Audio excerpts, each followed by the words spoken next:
زۆری تواناکان لەسەر ئاستی دامودەستگاکانی حکوومەت و هەروە دروستکردنی چەند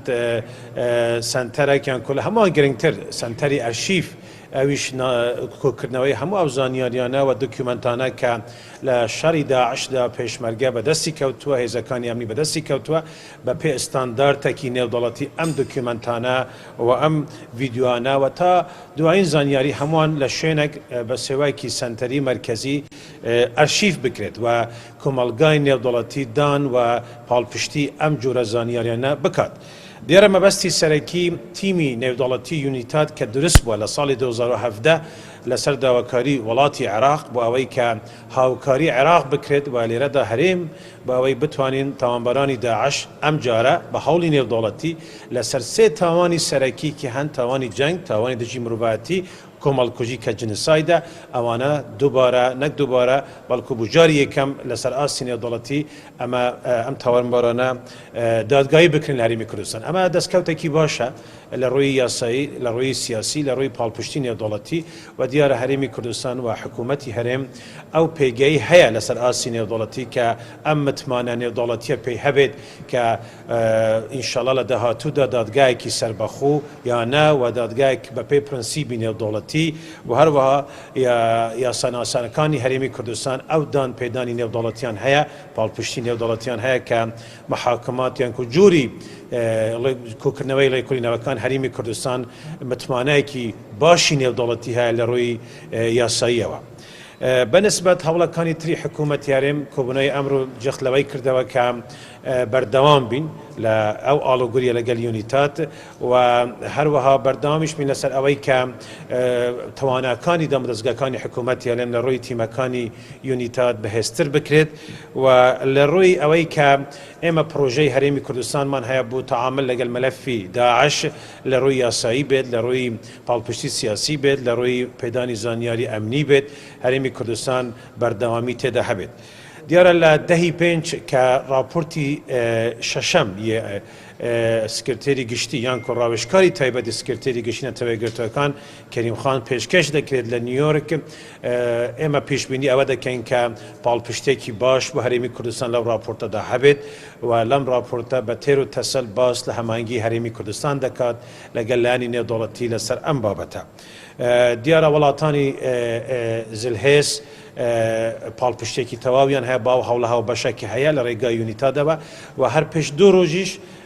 تیمی نێودەوڵەتی بۆ لێکۆڵینەوە لە تاوانەکانی داعش لە هەولێر نوویسینگەی خوان کردوتەوە لە بارگای نەتەوەی گرتوەکان یونامی. ئەمەش دەستکەوتێکی گرنگە بۆ ئەم تعاملە ڕاستەخۆیە لەگەڵ هەرێمی کوردستان. تەوەقعاتی ئێمەش ئەوەیە کە چۆن لە شەڕی داعشدا پێشمەرگە سەرکەوتنی بەدەستینە و ئەستوڕەی داعشیشکان لێرەشدا لە ڕووی دانپێدانی نێودەوڵەتی و وەرگرتنی ماف و تعویز و یان کو بڵێن مافی ئەو قوربانیانەی دەستی داعش هەرێمی کوردستان پێشەنگێکی تری سەرەکی نێودەوڵەتی ناوخۆیی بێت و بتوانین لە ڕێگای دادگاکانی هەرێمەوە و پرۆسەی یاسایی هەرێمەوە ئەم تاوانبارانە کە داعشن بە سزای نێودەوڵەتی ئەم جارە بگەن. ئەمەش یەکەم ئەزمون دەبێت کە لەسەر ئاستی ڕۆژهەڵاتی ناوەڕاست و عێراقدا هەرێمی کوردستان وەک پێگایەک لە دەوڵەتی عێراقدا پێکەوە لەگەڵ عێراق لەم پرۆسەیە تعاونێکی ڕاستەخۆی نێودەوڵەتی هەبێت. ئەمەش دەستکەوتێکی باشە لە هەموو ڕۆیەکە بۆ کوردستان و خەڵکی کوردستان ئەم متمانە نێودەوڵەتیە بە سیستمی دادوەری لە هەرێم، بە سیستمی سیاسی لە هەرێم، بە هەروەها بدان پێدان بەوەی کە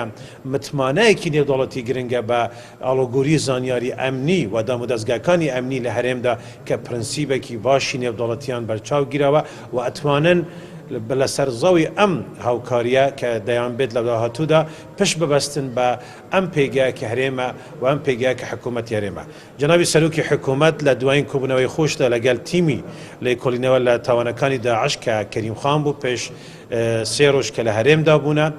سەردانی هەرێمی کوردستانیان کردووە دووپات لەو مووقفە کراوە کە هەرێمی کوردستان بەشدار دەبێت و هاوکار دەبێت و گرنگێکی تەواو لەلایەن جەنابی سەرۆکی حکوومەتەوە بە ئەوە دراوە کە دەبێت قوربانیانی دەستی داعش ئەم پرۆسەیە لە بیر نەکرێت و ئەو خەڵکەی کە ئەو تاوانیان ئەنجام دەوە بە تاوانی خۆیان بگەن بەڵام لە هەمووشی گرنگترەوەیە دووبارە ئاوادانکردنەوەی ئەم ناوچانانە و گەشتنی قوربانیان بەو مافانە کە پێویستە پێیان بدێت لە ڕووی مادی بێت معنەوی بێت و عەدالەی انتقالیان کۆم دادوەری گواستنەوەی دادوەری بێت بەنسبەت ئەوانەی کە قوربانی بوونە. ئەمانە تەوەرە گرنگانە بوون کە ئەمڕۆ ئێمە بەبەردەوام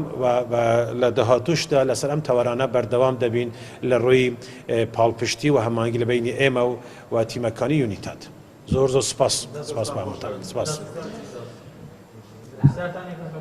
کاکدیندار وڵای پرسیار بۆ پێی جەنابەت لەگەڵ وڵاتانی نێودەوڵەتی پەیوەندیتانەیە لەسەر هێرشانی دەکرێتە سەر هەولێر لە ماوەی ڕابردوودا وڵاتانی نێودەوڵەتی بۆچوونیان چیەوە هیچ گەشتون بۆی کە لەکوێوە دەکرێت بۆ دومانانێک بۆ بەڵێ دیارە جەنابی سەرۆکی حکوومەت لە دوایین توی تا کە هەبووە لە ڕاگەیاندەکانی هەرێمیش بەڵاو بوویتەوە دەست سوپاسی لایەنە نێودەوڵەتیەکان دەکە بە تایبەتی ئەندامانی زلهێزی نێودەوڵەتی و وڵاتانی ڕۆژاوا و وڵاتانی تریش لە ناوچەکە کە پاڵپشتێکی باشیان هەبووە لە ئەو دوو حادسە کە ڕووی داوە پێش فترێک و پێشمانگێک زیاتریش دیارە ئەم پاڵپشتە نێودەوڵەتیە دیبلۆماسیانە بووە لەسەر ئاستی ئەنجومەنی ئاسایشی نێودەوڵەتی بووە و هەروە لەسەر ئاستی وڵاتان و ئەو تەحالفە دەولیەش کە ئێستا لە عێراقدا هەیە. ئەمە پشگیرێکی باشە دیارە ئێستا ئێمە لە کوردستان و لە هەرێمی کوردستان حکوومەتی هەرێمی کوردستان هەمیشە لە پەیوەندیشدا بووە لەگەڵ حکوومەتی عێراق و شعور بەوە دەکرێت کە ئەو فەراغە ئەمنیە لە بینی ئێمە و بەغدا کە هەیە لە ڕێککەوتنامەی شنگار یەکێک لەو هەوڵانە بووە کە جێبەجێ بکرێت بۆ نهێشتنی ئەو فەراغە و بابەتێکی تریشە بووە کە تەنسیقی مشتەرەک هەبووە لە بینی ئێمە و بەغدا و ئەو تەنسیقە هەوڵدراوە کە بنکەی تەنسیقی دروست بکرێت لە چەند ناوچەی کە فەراغی ئەمنی و سەربازی تێدایە بەڵام تا ئێستا جێبەجێ نەکراوە هەموو هەوڵەکان بۆ ئەو ئاراستە دەڕوات کە ئێمە و بەغدا و پشگیری نێودەوڵەتی ئەم ترورە و هەروەها ئەم تهدیدی نێودەوڵەتی کە لەلایەن داعشە و هەیە گروپەکانی تروریستی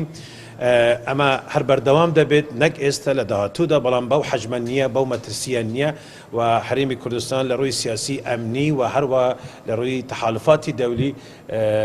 سەرقالی هەموو هەوڵەکە بۆ ئەوەی کە بە شێوەیەکی باشتر و مؤسساتی ناوخۆیی و نیشتیمانی ئەو خەتەرە و ئەو تهدیدە هەمیشە لاوااستر بێت. سپاس.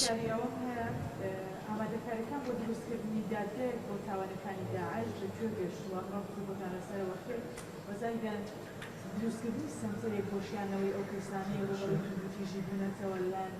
داعشە و ڕزگاریان بۆ لە دەستی داعش ئەمەش بەکوێ بەڵێ دیارە حکوومەتی هەرێمی کوردستان هەر شتێکی تازە نییە لە ساڵانی ڕابردووشدا لە ژنەی باڵای جنسایدی هەبووە و هەوڵێکی جدیشی داوە لەسەر ئاستی نێودەوڵەتی بۆ ئەو تاوانەی کە دژی خەڵکی کوردستان و پێکاتە ئاینیەکان بوونەوە برایانی و خوشکانی یزیدی ئێمە هەر هەرێمی کوردستان تەنها لایەنی فەرمی بووە لە عێراق کە لە ئاستی نێودەوڵەتی هەوڵی داوە بۆ ناساندنی ئەم تاوانە.